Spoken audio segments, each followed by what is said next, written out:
I love Kangana. इसी तरीके से भारत सरकार ने तरक्की करी भाई और बहनों, तो अगले साल भारत रत्न सनी लियोनी के लिए होगा। होना चाहिए कि नहीं? होना चाहिए कि नहीं? मुझे चिंता दूसरी है मेरे दोस्तों। मुझे ऐसा लगता है कि आरएसएस के खाकी निक्कर के नीचे लंगोट नहीं है। वहाँ पे पहुंची है तो इसका मतलब मेहनत करके पहुंची है, किसी ने उसको खैरात में ये कामयाबी नहीं दी मेरे दोस्त। उसने अपनी सोसाइटी का बहुत सम्मान करा, उसने अपने परिवार का बहुत सम्मान किया, उसने अपनी नैतिकता का बहुत सम्मान किया, उसने अपनी संस्कृति का बहुत सम्मान किया, उसने अपने औरत होने का बहुत सम्मान किया। अबे उसने सम्मान किस चीज़ का करा यार, जो इसमें सम्मान की उम्मीद कर रहे हो उससे? तुम सामने पड़ जाओ, तुम्हारा भी अपमान कर देगी, बच के रहना।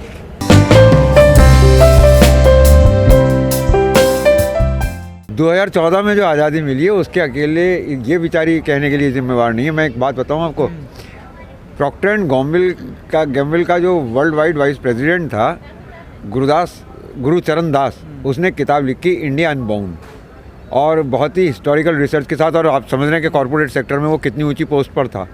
उसने भी बिल्कुल यही लिखा कि हमारे को जो आज़ादी मिली है, जो हिंदुस्तान के सपनों को पंख मिले हैं, वो 2014 में मिले। और ये आप जो समझ रहे हैं ना कि ये ऐसे कह के जो है आप उसको criticize, they are testing the ground. वो हिस्ट्री को चेंज कर रहे हैं, वो सावरकर को वीर सावरकर बना के राष्ट्रीय हीरो बनाने की कोशिश कर रहे हैं, वो नाथूराम गॉडसे को बनाने की कोशिश कर रहे हैं। तो वो उस आज़ादी को झूठा क्यों नहीं बताएंगे? पर अफसोस की बात यह है कि सारी लड़ाई में बेचारे हमारे अटल जी कहाँ चले गए, इसका पता नहीं चला। वो गुलाम भारत के प्रधानमंत्री थे, क्योंकि आज़ादी तो 2014 में मिली है। तो कंगना जी अगर इसके ऊपर थोड़ा सा स्पष्टीकरण दे देंगी तो मुझे भी आगे लोगों को समझाने में थोड़ी सुविधा हो जाएगी। वैसे आई एम विद कंगना। मूर्खों का बहुमत है, मूर्खों का बहुमत है। कंगना जी के साथ हूँ मैं। आप कंगना जी के साथ हैं? तो इस बयान से सहमत हैं? नहीं, बयान से नहीं, उनकी बात से, इस बात की उससे कि भाई उनकी अकल ही इतनी है यार, क्या करें हम। उनकी ब्रेन प्रोग्रामिंग ऐसी की गई है, लेकिन हमें सचेत इस बात से होना पड़ेगा बस कि ये रीराइटिंग ऑफ हिस्ट्री ना करें। भारत सरकार ने पद्मश्री दिया है उनको, कुछ तो सोच के दिया होगा। अगर इसी तरीके से भारत सरकार ने तरक्की करी भाई और बहनों, तो अगले साल भारत रत्न सनी लियोनी के लिए होगा। होना चाहिए कि नहीं? होना चाहिए कि नहीं? दिक्कत क्या सनी लियोनी को मिल जाएगा? मुझे कोई दिक्कत नहीं है। आप मुझे खुश हुई, आपको भी कोई दिक्कत नहीं है। तो कोई दिक्कत नहीं है, दे दो, क्या बात है। एक्टर है जी, इंटरनेशनल बहुत है, एक्टर की क्या जरूरत है? एक्टर तो सारे ही हैं। कितनी बड़ी एक्टर हो जाएगी? आपको मालूम है कि मोदी जी के बारे में टाइम मैगजीन के पत्रकार ने जिसे इसे कवर किया था, उन्होंने क्या लिखा था कि ये तो आउट ऑफ दिस वर्ल्ड लोग फिल्मों में काम करने के पैसे लेते हैं। हॉलीवुड बॉलीवुड में कोई भी ऐसा नहीं है जो इस लेवल पे पहुंचा हो कि एक्टिंग करता करता देश नहीं बिकने दूंगा, देश नहीं झुकने दूंगा, और भारत के प्रधानमंत्री पद तक पहुंच गया वो। तो कंगना से बेस्ट एक्टर मांगते हैं आप मोदी जी को? वो नहीं, वो तो क्लास अपार्ट है, उनकी किसी से कोई तुलना नहीं हो सकती। ये सब एक्टर हैं, वो तो महा एक्टर हैं। लेकिन इस पूरे विवाद को अगर देखा जाए तो बीजेपी शांत है, चुप है। सहमत है। मैं आपको अंदर की बात बता रहा हूँ, किसी को बताना मत, और रिकॉर्ड वाली ये चीज़ें एडिट कर देना। इनकी पेरेंट कंपनी कौन है मोदी जी की, वर्तमान सरकार की? कौन है? बीजेपी। बीजेपी की मदर कंपनी कौन सी है? आरएसएस। मुझे चिंता दूसरी है मेरे दोस्तों। मुझे ऐसा लगता है कि आरएसएस के खाकी निक्कर के नीचे लंगोट नहीं है, इसलिए वो चुप है और सहमत है। तो मैं उनके भी साथ हूँ। आप लोग कह रहे हैं कि पद्मश्री वापस होना चाहिए। ये तो उनके बीच की बात है, उनसे पूछ के तो नहीं दिया, दे आर डिमांडिंग नो, वो अपना जुरिस्डिक्शन क्रॉस कर रहे हैं। जिन्होंने दिया और जिन्होंने लिया उनके बीच की बात है। अगर राष्ट्रपति ये कहें कि भाई रिकन्सिडर कर लो, या सरकार ये कहे कि भाई इनकी उसको देखते हुए, तो सरकार की मेरिट पे तो उनके 100 में से 100 नंबर हैं दोस्त। लेकिन कंगना अपने बयान पे अभी भी सहमत है, अड़ी हुई है। और एक और आ गया विक्रम गोखले उसके फेवर में। हाँ, ये फिल्म इंडस्ट्री से ही आएंगे सारे के सारे फिल्म इंडस्ट्री से ही आएंगे। फिर इनके पीछे पीछे कॉर्पोरेट सेक्टर आएगा। आपने नीता अंबानी की वो फोटोज़ देखी हैं, कभी हरभजन लिपटा हुआ है गले से, कभी युवराज, कभी, तो ये इनका कल्चर है। वो अपने कल्चर के हिसाब से जिंदे हैं, वो इंडियन है। लेकिन बॉलीवुड की कई सच्चाई बताई हैं कंगना ने कि फिल्म पाने के लिए क्या क्या करना पड़ता है। वो तो उसका संघर्ष है, वो लिख सकते हैं हिटलर की तरह मेरा संघर्ष, मेन कॉप, वो भी लिख देगी, तो संघर्ष है और स्वीकार कर रही है, अच्छी बात है। वो वहाँ पे पहुँची है तो इसका मतलब मेहनत करके पहुँची है, किसी ने उसको खैरात में ये कामयाबी नहीं दी मेरे दोस्त।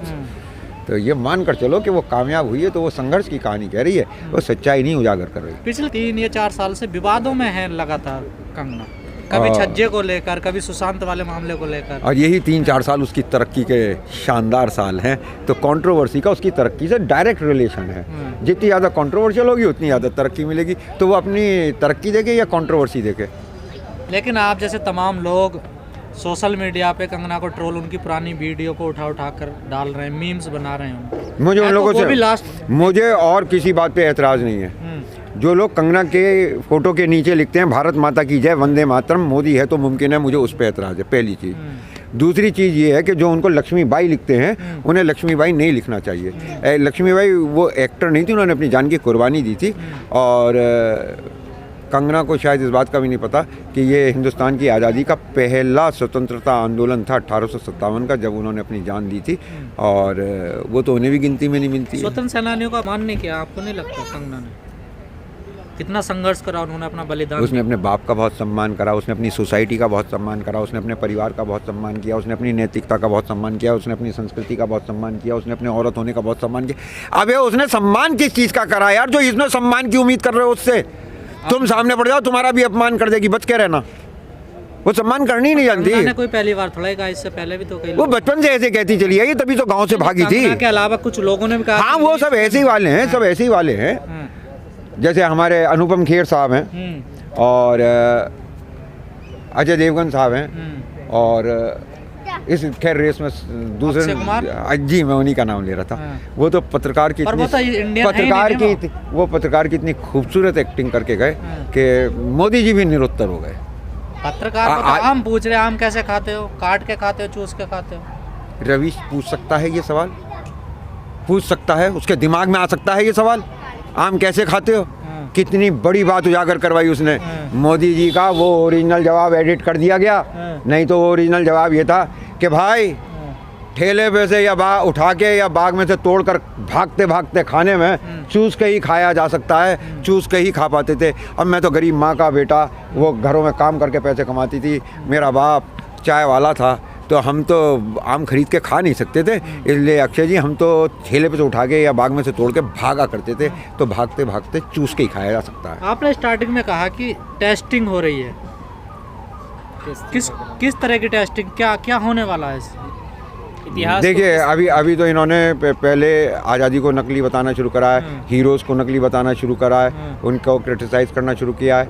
अभी अपने इन्होंने नए हीरोज़ निकाले हैं, उन्हें एस्टेब्लिश करना शुरू किया है अभी। लेकिन फिर भी कुछ लोग बचे हुए हैं, सुभाष चंद्र बोस बचे हुए हैं, भगत सिंह बचे हुए हैं, चंद्रशेखर आज़ाद बचे हुए हैं, अशफाक उल्ला खां बचे हुए हैं, शेरदिल अफरीदी बचे हुए हैं, अभी कुछ बचे हुए हैं। फिर उन पर धीरे धीरे दिस इज़ कॉल्ड री राइटिंग ऑफ हिस्ट्री। वो अब अपने हिसाब से, देखो एजुकेशन तो कुछ दिनों की है आप लोगों के हाथ से, ये चली जाएगी, तो वो जो अपने बच्चों को पढ़ाएंगे वो अगला बच्चा वही तो जानेगा, उससे अलावा तो कुछ ना जान पाएगा ना। कॉलेजियन सिस्टम तो ये पूरे के पूरे ब्रेन प्रोग्रामिंग के लिए बहुत फंडामेंटल लेवल पे जाके टेस्ट करते हैं, देखते हैं कहाँ तक अपमान बर्दाश्त कर लेगा। हमसे 5 साल बाद मेरे में इतनी जान नहीं बचेगी, ये इनमें से फिर कोई कहेगा कि सुभाष चंद्र बोस भी नकली था, गांधी तो ही लिया। और आप लोग तो कह रहे हैं कि ये तो ऐसे लोग हैं, इन पे ध्यान नहीं देना चाहिए, तो अरुणा बातें बोलते रहते हैं। मैं खूब ध्यान दे लूँ, रोक लूँगा उसे पता कितनी सिक्योरिटी मिली है। विरोध तो कर सकते हो ना? मैं चलो अकेले घर बंद कमरे में बैठ के विरोध कर लूँगा, तुम मुझे पिटवाने के चक्कर में क्यों रहते हो हमेशा? कंगना नहीं रोक सकते, पूरी सरकार को पलटने की बात करते हो आप लोग। अरे भाई तुम, वो छोटी वाली बात है, मेज पलटी जाएगी तो गिलास अपने आप पलट जाएगा। तो लाख लोग मेज पलटने में लगे हुए, मैंने भी अपना हाथ लगा रखा है, मैं गिलास के चक्कर में। कोई संबंध है क्या किसका? ना पार्टी में शामिल है ना सदस्यता, अभी तो कुछ है भी नहीं ना। Next Hema Malini in the making है, हो सकती है कहीं से टिकट मिल जाए। स्मृति ईरानी नहीं, उससे तो ज़्यादा पढ़ी लिखी है और ज़्यादा कामयाब है। वो टीवी की एक छोटी सी एक्ट्रेस, एकमात्र एक सीरियल उसके हाथ में, और इसके पास तो कई ब्लॉकबस्टर्स हैं। दोनों की तुलना ना करिए। ये पढ़े लिखे की बात कर रहे हैं, एचआरडी मिनिस्टर बनाया था सबसे पहले। आप पढ़े लिखने कुछ तो होगा स्मृति ईरानी में। वो मोदी जी को पता, बाकी किसी को नहीं पता भाई साहब, हम इसलिए बता नहीं सकते। कुछ है जरूर, हमारा भी शक यही है, कुछ ना कुछ तो मेरिट है तभी मिनिस्टर बनाया गया है, लेकिन वो क्या है वो मोदी जी को पता है, हमें भी नहीं पता, आपको भी नहीं पता, तो छोड़ो मोदी जी से। आप लिखने पढ़ने पर क्यों ध्यान देते हैं बीजेपी नेताओं को? जब प्रधानमंत्री खुद कहते हैं मैं ज़्यादा पढ़ा लिखा नहीं, उनके कई इंटरव्यू ऐसे मैं ज़्यादा लिखा पढ़ा नहीं, तो क्यों आप लोग बार बार उन चीज़ों को कुरेदते हैं? तो फिर वो सारी बातें इतिहास की करनी बंद कर दें जो बच्चों को पढ़ाया यार, कम से कम उसके ऊपर तो न। भाई और बहनों, ये वो भूमि है जहाँ गुरु नानक देव, गुरु कबीर, गुरु गोरखनाथ ने बाट साथ बैठकर विचार विमर्श करा था, भक्ति करी थी। अब कितने साल का डिफरेंस है इसका तो मालूम कर लो। अब ये एक नया पप्पू आया है, उसे पप्पू पप्पू कहते थे। रावण के सुशासन की नीतियां सीखने के लिए राम जी ने भरत को वहाँ भेजा था। जैन साहब, तुम्हारा हिंदू धर्म से क्या लेना देना है यार, अपने की बात करो। अब जैन अगर बात करेगा तो वो लक्ष्मण जी का, भरत जी को ही तो भेजेगा वहाँ पे, उसका भी पढ़ने। तो ये ब्रिगेड ऐसी ही बन रही है। जानते हैं ना जैन है सब, तो पूरा देश का तो हिंदू मानते हैं ना। हिंदुस्तान की मत कहो, हिंदुस्तान किसान नेता 90% जो किसान है यहाँ पर, उन्हें नहीं पता हिंदू है जैन है। तो इस वाली नॉलेज से पता चल जाएगा कि कम से कम हिंदू तो नहीं है, जैन है क्या है वो बाद में पता चल जाएगा। इस बात से ये तो पता चल गया हिंदू। लेकिन आज तो वर्ल्ड क्लास का आपको रेलवे स्टेशन दिया मोदी जी ने, अब तो धन्यवाद बोलिए उनका भोपाल में। ट्रेनें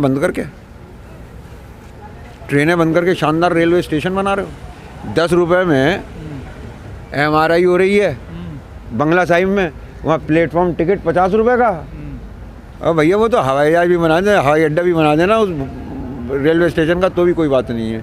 बहुत माल लूटा है, बहुत माल। नफरत क्यों करते हो? पहले तो बड़ा प्यार मेरे को नहीं, मुझे लोगों को प्यार उमड़ के आता था मोदी जी के प्रति। नहीं, ऐसा 1 साल पहले की अगर बात कह रहे हो तो आप गलत कह रहे हो, क्योंकि शाहीन बाग की मेरी तमाम स्पीचेस इस बात की गवाह हैं। अच्छा, शाहीन बाग हाँ, मैं वहाँ आंदोलनजीवी, जिस आंदोलनजीवी की वो बात करते हैं वो आंदोलनजीवी मैं ही हूँ।